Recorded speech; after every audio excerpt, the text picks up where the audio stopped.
शुरू अल्लाह के नाम से जो नहायत मेहरबान रहम करने वाला। अस्सलाम वालेकुम नाज़रीन, आप देख रहे हैं मेरा यूट्यूब चैनल और मेरा नाम है मोहम्मद हारून। आज एक बहुत अहम ख़बर जो है वो सामने आई। ये ख़बर जो है वो 2013 से थोड़ी सी रिलेटेड है। 2013 में एक शाम को वाक़या रूनुमा हुआ और वो तमाम मीडिया का हाईलाइट बन गया और तकरीबन 3 दिन तक ये हाइप चलती रही।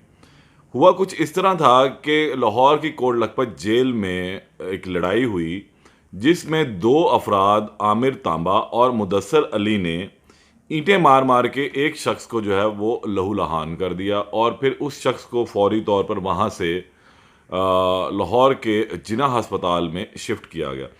3 दिन ये शख्स जो है वो ज़िंदगी और मौत की कशमकश में रहने के बाद आखिरकार मर गया। और फिर ये शख्स कौन था जिसको जो है इतनी बेदर्दी से कत्ल किया गया।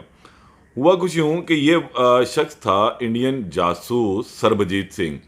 सरबजीत सिंह लाहौर में बम धमाकों के इल्ज़ाम में जो है वो लाहौर की कोट लखपत जेल में बंद था और काफ़ी अरसे से ये बंद था। एक दिन कोट लखपत जेल में लड़ाई हुई और उस लड़ाई में आमिर तांबा और मुदस्सर अली ने ईंटें मार के सरबजीत सिंह को शदीद ज़ख्मी कर दिया और जिसके बाद जो है ये ख़बर जंगल में आग की तरह फैल गई कि लाहौर की कोट लखपत जेल में बंद भारतीय जासूस जो है वो लड़ाई के दौरान शदीद ज़ख्मी हो गया और अब उसे जिना अस्पताल मुंतकिल कर दिया गया। उस वक्त जिना अस्पताल जब इसे मुंतकिल किया गया तो अगले ही दिन सुबह के वक्त मैं भी ड्यूटी पर पहुंचा और वहां पर सरबजीत सिंह के हवाले से जो अपडेट हो सकती थी वो दी। सरबजीत सिंह को जो है वो आईसीयू के अंदर रखा गया था और फिर इसके घर वालों को इतला दी गई। पहले तो कोई मानने को ये तैयार नहीं था कि सरबजीत सिंह भारतीय जासूस है, लेकिन बाद में ये भारतीय हुकूमत ने भी इस हवाले से मान लिया कि सरबजीत सिंह उन्हीं का ही एक शहरी है और लाहौर की कोट लखपत जेल में पाकिस्तान के अंदर बम धमाकों के इल्ज़ाम में गिरफ्तार था। इसकी बीवी और बेटी जो है वो यहाँ पर पहुँचे, सिफारती ज़राए जो ज़रिए थे वो इस्तेमाल हुए। बिला आखिर जब ये इसकी मौत वाक़या हो गई तो फिर इसकी डेड बॉडी को भारत के हवाले कर दिया गया और एक ख़ुसूसी तैयारे से इसके घर वाले जो हैं इसकी बॉडी लेकर चले गए। अच्छा, आमिर तांबा और मुदस्सर अली कौन थे? आमिर तांबा और मुदस्सर अली लाहौर की कोट लखपत जेल में ही बंद थे और मुख्तलिफ जराइम के इनके ऊपर मुकदमात थे। बत्ताखोरी, लड़ाई झगड़ा, कत्ल जैसी संगीन वारदातों में, डकैतियों में ये मुलव्वस थे और कोट लखपत जेल के अंदर अपनी सज़ा काट रहे थे। इसी दौरान वहाँ पर लड़ाई हुई और फिर आमिर तांबा और मुदस्सर ने इन दोनों को इसको सरबजीत को जो है वो ईंटें मारी। ये मुकदमा भी अदालत के अंदर चला, ताहम मुदस्सर अली और आमिर तांबा के ख़िलाफ़ कोई गवाह जो है वो पेश ना हुआ, जिसके बाद अदालत ने एडिशनल सेशन जज मोइन खोखर ने इन्हें इस मुकदमे से बरी कर दिया। आमिर तांबा जो है वो लाहौर के इलाके इस्लामपुरा गंगा स्ट्रीट का जो है वो रहने वाला था और कुछ अरसा कबल, यानी कि आज से कुछ अरसा कबल जो है वो जेल से छूटने के बाद वापस आया था। लेकिन जब ये वापस आया था तो इसने वापस आने के बाद कोई अपनी अच्छी ज़िंदगी का आगाज़ नहीं किया और ये शख्स दोबारा लड़ाई झगड़ा, इसके अलावा मार कुटाई, बदमाशी के जो है उसमें शामिल हो गया। कुछ अरसा कबल सीआईए लाहौर ने इसको दोबारा गिरफ़्तार भी किया था और इसके 4 साथियों को भी गिरफ़्तार किया जो बदमाशी और इन तमाम वाक़यात के अंदर मुलव्वस थे। ताहम उसमें भी ये ज़मानत पे रिहा होकर बाहर आ गया। लेकिन आज सुबह ये अपने घर के बाहर मौजूद था तो उस वक्त दो नामालूम मोटरसाइकिल सवार आए और इन 2 नामालूम मोटरसाइकिल सवारों ने अंधाधुंध फायरिंग की, जिसके नतीजे में ये आमिर तांबा जो है वो शदीद ज़ख्मी हुआ और अब इस वक्त अपना लाहौर के हॉस्पिटल में ज़ेर इलाज है।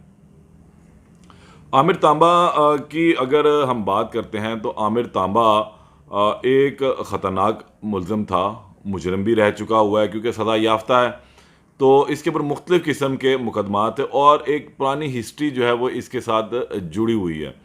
ये एक ग्रुप हुआ करता था जो तकरीबन सन 2000 के अवाइल से ही मुख्तलिफ़ वारदातों में मुलव्वस था।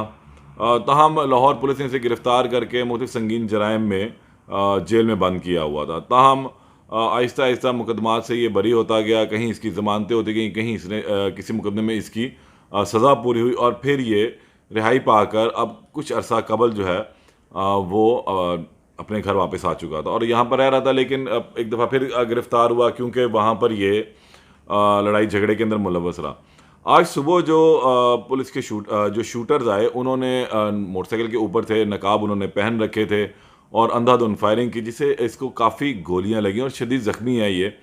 ताहम जैसे ही इतला पुलिस तक पहुंची कि आमिर तांबा को जो है दो नामालूम शूटर्स ने फायरिंग करके शदीद ज़ख्मी कर दिया, तो एक खौफ व हरास जो है वो फैल गया और पुलिस ने उस तमाम इलाके को जो है वो अपने घेरे में ले लिया और उसके बाद उन दोनों शूटर्स की जो है वो अब तलाश की जा रही है कि पता लगाया जा सके कि आखिरकार अब ऐसा क्या हुआ कि आमिर तांबा के कौन से पुराने ऐसे दुश्मन हैं या इसने रिसेंटली कहीं पर कोई ऐसी हरकत की है जिस पर जो शूटर्स हैं वो इसको मारने के लिए यहाँ पर पहुँचे। जो सेफ सिटी कैमरा है, उस इलाके में लगे हुए जो कैमराज हैं, उनसे जो है फुटेजेस को इकट्ठा किया जा रहा है और पता लगाया जा रहा है कि आने वाले किस रास्ते से जो है ये नामालूम शूटर्स वहाँ पहुँचे और आकर उन्होंने उस गली में आमिर तांबा के ऊपर फायरिंग की और उन्हें क्या इस हवाले से मुकम्मल तौर पर रेकी थी कि आमिर तांबा किस वक्त जो है वो घर से निकलता है, कहाँ पर जाता है, कहाँ उठना है, कहाँ उसका बैठना है। ये तमाम चीज़ें जो हैं उन दोनों शूटर्स की गिरफ्तारी के बाद ही अब सामने आ सकेंगी। ताहम ये एक बहुत बड़ा आज का लाहौर का वाक़या है जहाँ पर आमिर तांबा नामी एक संगीन जराइम में मुलव्विस मुजरिम को जो है दो नामालूम शूटर्स ने फायरिंग करके शदीद ज़ख्मी कर दिया और अभी वो ज़िंदगी मौत की कशमकश में हस्पताल में ज़ेर इलाज भी है। ताहम पुलिस ने अब अपनी कार्रवाई का आगाज़ कर दिया, उस जगह को सील कर दिया गया, तमाम इलाके में सर्च ऑपरेशन जारी है, इलाके की सीसीटीवी फुटेजेस को इकट्ठा किया जा रहा है, निजी जो कैमरे लोगों के घर लगे हैं वहाँ से भी फुटेजेस को जमा किया जा रहा है, इसके घर वालों से, इसके अलावा आमिर तांबा के जो हल्का अहबाब है, जो दोस्त हैं जिसके साथ घूमते हैं उठते फिरते हैं, उनसे भी जो है वो तमाम मालूमात जो है वो इकट्ठी की जा रही हैं ताकि असल हक़ाइक़ तक जो है वो जल्द अज जल्द पहुँचा जाए। अब इस केस में इस हवाले से मज़ीद जो भी अपडेट होगी उससे मैं आपको आगाह करूँगा। लेकिन आमिर तांबा का नाम हमेशा इसलिए ज़रा हाईलाइट हुआ कि सरबजीत सिंह से रिलेटेड ये रहा केस और अब आज आमिर तांबा को जो है वो नामालूम शूटर्स ने फायरिंग करके शदीद ज़ख्मी कर दिए। इस केस में जो भी अपडेट होगी उससे मैं आपको दोबारा आगाह करूँगा। तब तक के लिए इजाज़त दें। अल्लाह निगहबान।